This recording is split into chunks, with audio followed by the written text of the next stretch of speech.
আসসালামু আলাইকুম প্রিয় দর্শক, অন্য মঞ্চের আলাপচারিতায় আপনাদের সকলকে আমন্ত্রণ জানাচ্ছি। তদন্ত কমিশনের প্রধান অবসরপ্রাপ্ত সেনাকর্তা ফজলুর রহমান, তার আগেও সব অনেকগুলো অফামলট ইত্যাদি আছে। তো যাই হোক, সেই সেনাকর্তা ফজলুর রহমান সাংবাদিকদের ডেকে রিপোর্টের সারসংক্ষেপটি বলেছেন। বাংলাদেশের ভেতরে ও বাইরে থাকা দুজন বাংলাদেশি নাগরিককে আজ আমি নিজেই ফোন করে জানতে চাইলাম, এই যে বিডিআর তদন্ত কমিশনের রিপোর্ট বেরোলো, এ সম্পর্কে আপনাদের এবং আপনাদের আশেপাশের দেশের মানুষের প্রতিক্রিয়া কী? এই প্রশ্নের উত্তরে দুজনেই মোটামুটি যে প্রতিক্রিয়াটি দিল, সেটাকে এক কথায় বলা যায়, ধুস, পাগলা ফজলুরের রিপোর্টকে কেউ গুরুত্ব দেয় নাকি? আমি জানতে চেয়েছিলাম ফজলুরকে পাগলা বলছেন কেন। এর উত্তরে একজন বললেন, ও তো সত্যিই কয়েক মাস পাগলাগারদে ছিল। পাগল বললে অপরাধ হালকা হয়ে যায়, আইনেও তাই বলে। যেমন কোনো পাগল যদি খুনও করে, তাকে মৃত্যুদণ্ড দেওয়া যায় না খুনের জন্যে। ফজলুরকে তাই আর একজন অবশ্য পাগল বলতে রাজি হলেন না, বললেন তাতে ওর যে ও কত বড়, ও যে কি সেটা বোঝানো কম হয়ে যায় ওর অপরাধটা। তিনি বললেন যে বেটা হাড় বজ্জাত, অপারেশন সিন্দুরের সময় এই লোকটা বলেছিল বাংলাদেশের এখন উচিত চীনকে সঙ্গে নিয়ে ভারতের উত্তর পূর্বের 7 সিস্টার্স দখল করে নেওয়া, এটা নাকি বাংলাদেশের উচিত। এই লোকটি সেনার কর্তা, প্রাক্তন মেজর জেনারেল নাকি যেন ছিলেন। তো তিনি সেই থাকা অবস্থায় তিনি জানেন না যে বাংলাদেশের সামরিক শক্তি কি এবং ভারতের সামরিক শক্তি কি। এবং দ্বিতীয় কথা, চীন ওই পাকিস্তানের পাশে এসেও দাঁড়ায়নি লড়াই করবার জন্য, বাংলাদেশের পাশে এসেও দাঁড়াবে না। যদি বিমান টিমান দেয়, মিসাইল টিসাইল দেয়, সেগুলো ছুড়বার লোকও পর্যন্ত বাংলাদেশে নেই। তাই আমি হেসে বলেছিলাম, পাগল না হলে ওই ভারতের 7 সিস্টার্স দখল করে নেওয়ার মতো কথা কেউ বলে?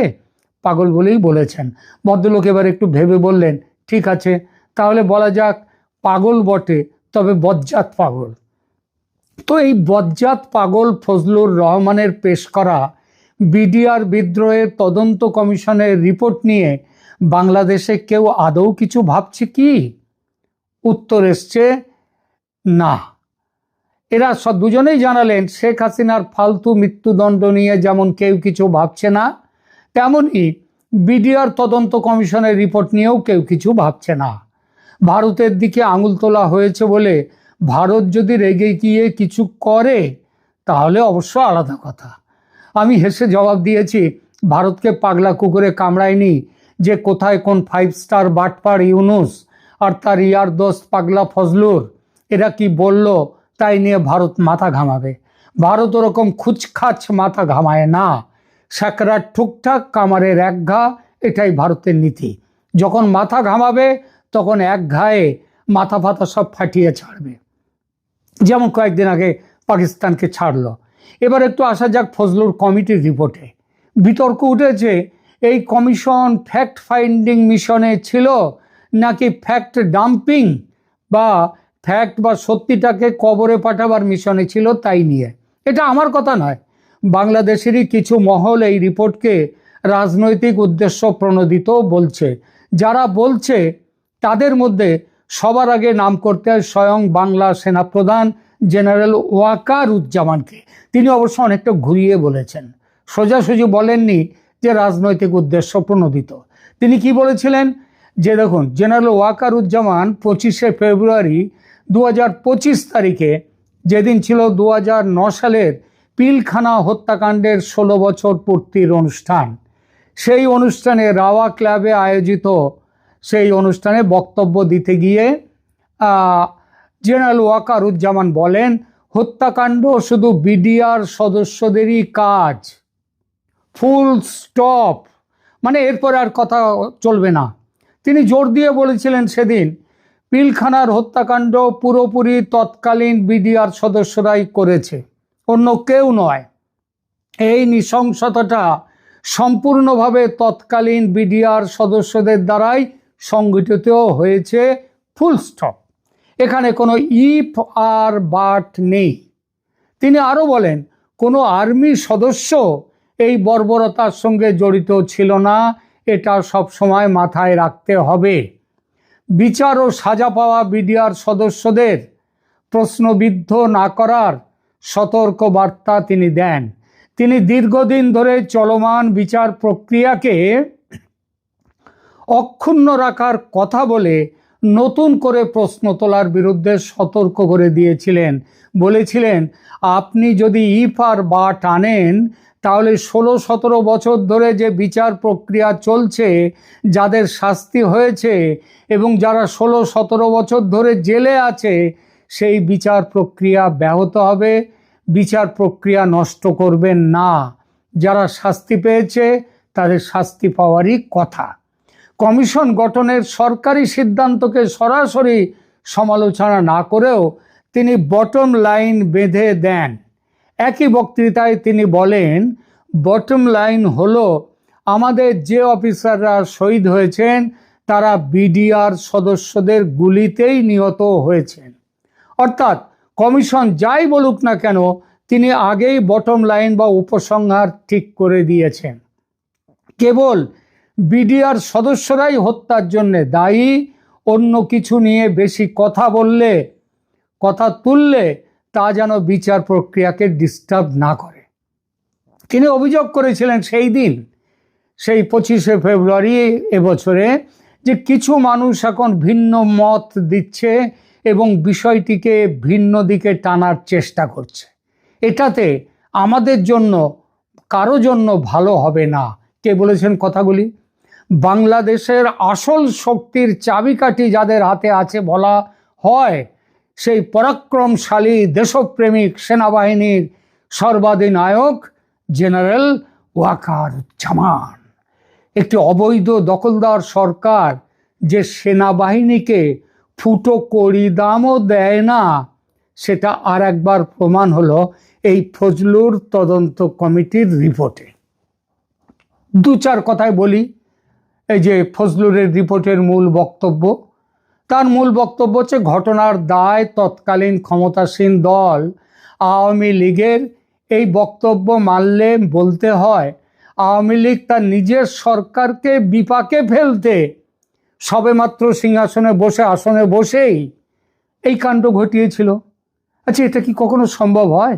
কোনো যার মাথায় একটু অন্তত ঘিলু বলে পদার্থ আছে, তারা ছাড়া সেও বোধহয় এ কথা মানবে না যে আওয়ামী লীগ ক্ষমতায় বসে নিজের দলের বিরুদ্ধে এত বড় একটা কাণ্ড ঘটালো, নিজের সরকারের বিরুদ্ধে। পাগল ছাড়া এ কথা কেউ বিশ্বাস করে না, কিন্তু পাগলা ফজলুর সেটাই করেছেন। দ্বিতীয় কি বলা হয়েছে এখানে, এটি কোনো বিচ্ছিন্ন ঘটনা নয়, পরিকল্পিত হত্যাকাণ্ড। যারা নিহত হয়েছেন তাদেরকে পরিকল্পনা করে হত্যা করা হয়েছে। কারা তার মূল নিহত হয়েছিলেন? সেনাবাহিনীর লোকজন বেশি। তারপরে বিডিআর তাদেরকে যতটা নিহত হওয়ার কথা সেই তুলনায় তা হয়নি, তাদেরকে ধরে পরে তাদেরকে জেলখানায় দেয়া হয়েছে। আর বলেছেন কি, এর মূল সমন্বয়কারী হচ্ছেন কে? লীগ নেতা শেখ ফজলে নূর তাপস। তিনি ওই ঢাকারই একটা দিকের তিনি মেয়র ছিলেন। সেই একই কথা বলা যায় এখানেও। তাপসের এই কাজে কী লাভ? কেন তিনি এই কাজ করবেন? তার কোনো জবাব কিন্তু পাগলা ফজলুরের রিপোর্টে নেই। তিনি টাকার জন্য এটা করেছেন নাকি নিজের ক্ষমতা দেখাবার জন্য এটা করেছেন, তার কোনো রিপোর্ট নেই এখানে। 3 নম্বর, ফজলুরের আবার কি এই রিপোর্টের বক্তব্য, যে ঘটনায় তৎকালীন প্রধানমন্ত্রী শেখ হাসিনার সবুজ সংকেত ছিল এবং তিনি ক্ষমতায় টিকে থাকার জন্য এই ঘটনা ঘটিয়েছেন। যিনি 2 মাস আগে না 1 মাস আগে ক্ষমতায় এসেছেন ভোটে জিতে 5 বছরের জন্যে, তিনি ক্ষমতায় এসে তার বিরুদ্ধে এমন কি হলো যে তিনি নিজেই সরকারের থেকে এত বড় একটা ব্যাপার ঘটিয়ে দিলেন, তার একটা সরকারের বিপদ ডেকে আনলেন। এটা কোনো পাগলে এটা বিশ্বাস করতে পারে? কিন্তু পারে। পাগলা ফজলুর তাই পেরেছেন, তিনি তাই লিখেছেন। 4 নম্বর দেখুন, আরও একটা জিনিস হচ্ছে কি, তদন্তে একটি বিদেশি শক্তি ভারতের যোগসাজশের ভূমিকা আছে। বাংলাদেশে কেন তেল নেই? কারণ ভারত। কেন জল বেশি? ভারত।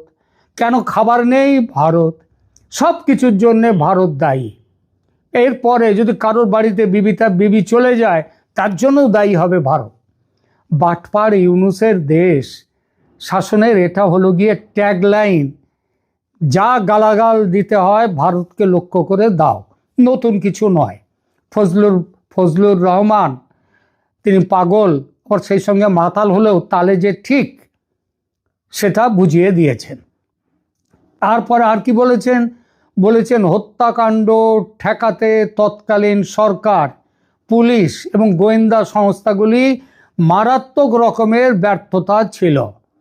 হ্যাঁ, মারাত্মক রকমের। এসব দেখুন, এরপরে বলেছেন কতজন ভারতীয় তারা নাকি ওখানে এসছিল, তারা ওখানে এসে এইসব কাণ্ড ঘটিয়েছে। এসবগুলো নিয়ে অনেক গল্প গাছা আছে। এসব গল্পগুলো মানে সাধারণ মাথায় যারা আছেন, সাধারণ বুদ্ধির লোক, তারা তো বিশ্বাস করবেন না। যাদের ঘিলু বলে পদার্থ নেই, কিংবা অতিরিক্ত ঘিলু থাকার জন্য মাথার মধ্যে যাদের ঘিলু একেবারে গিজগিজ করছে, গিজগিজ ঘিলুর জন্যে বেশি পণ্ডিত হলে আবার একটু মূর্খ হয়ে যায়। তো সেই রকম ওই পাগলা ফজলুর হচ্ছে সেই রকমই। তিনি এইসব অনেক কিছু ছাইপাশ লিখে গেছেন, সেসবগুলো নিয়ে আর বিরাট কিছু বলছি না। পাকিস্তান নিজেরাই পাগল প্রায়, বাংলাদেশ নিয়ে মনোযোগ দেবার সময় কোথায়? এই প্রসঙ্গটা নিয়ে আপনাদের সামনে এই মুহূর্তে কথা বলবো। আপনারা জানেন যে গত 16 মাস যাবৎ বাংলাদেশে যা কিছু ঘটছে তার পেছনে পাকিস্তানি একটা খুব জোরালো প্রভাব আছে। মার্কিন যুক্তরাষ্ট্রের প্রভাব আছে, ছিল। মার্কিন যুক্তরাষ্ট্র ইতিমধ্যে ঘুরে গেছে। এবং আমি বারবার একটা কথা বলি যে পাকিস্তান বাংলাদেশকে হারানো ভাইকে খুঁজে পেয়েছে। এই সরকার, ইউনূস সরকার আসার পর থেকেই বলে আসছে, এবং সেই অনুযায়ী নানা পদক্ষেপ আপনারা দেখেছেন। পাকিস্তানের সামরিক বাহিনীর উপর্যুপরি বাংলাদেশ সফর, পাকিস্তান সরকারের উপর্যুপরি বাংলাদেশ সফর, বাংলাদেশের লোকজন পাকিস্তানে যায়। এই অবস্থায় যে পাকিস্তান যেন বাংলাদেশকে চালাচ্ছে, অবস্থাটা কদিন আগে পর্যন্ত এমন দাঁড়িয়েছিল। কিন্তু আজকে যদি আপনি দেখেন, গতকাল কিংবা আজকের অবস্থা যদি পাকিস্তানের আপনি দেখেন, পাকিস্তান, আমি শিরোনামটা যেটি বললাম যে পাকিস্তান নিজেরাই পাগল প্রায়, বাংলাদেশ নিয়ে মনোযোগ দেবার সময় কোথায়? আমি একটা একটা করে ঘটনা বলি। ইমরান খানকে নিয়ে বেশ জটিলতা। গত 25 দিন যাবৎ ইমরান খানের সঙ্গে তার পরিবারের সদস্যরা দেখা করতে পারেননি। অবশেষে ইমরান খানের দল পিটিআই গতকাল একটা কড়া পদক্ষেপ নিয়েছিল যে প্রয়োজনে জেল ভেঙে হলে ইমরান খানকে বের করে আনবে, এমন দাবি এবং এমন আন্দোলনের ডাক দিয়েছিল।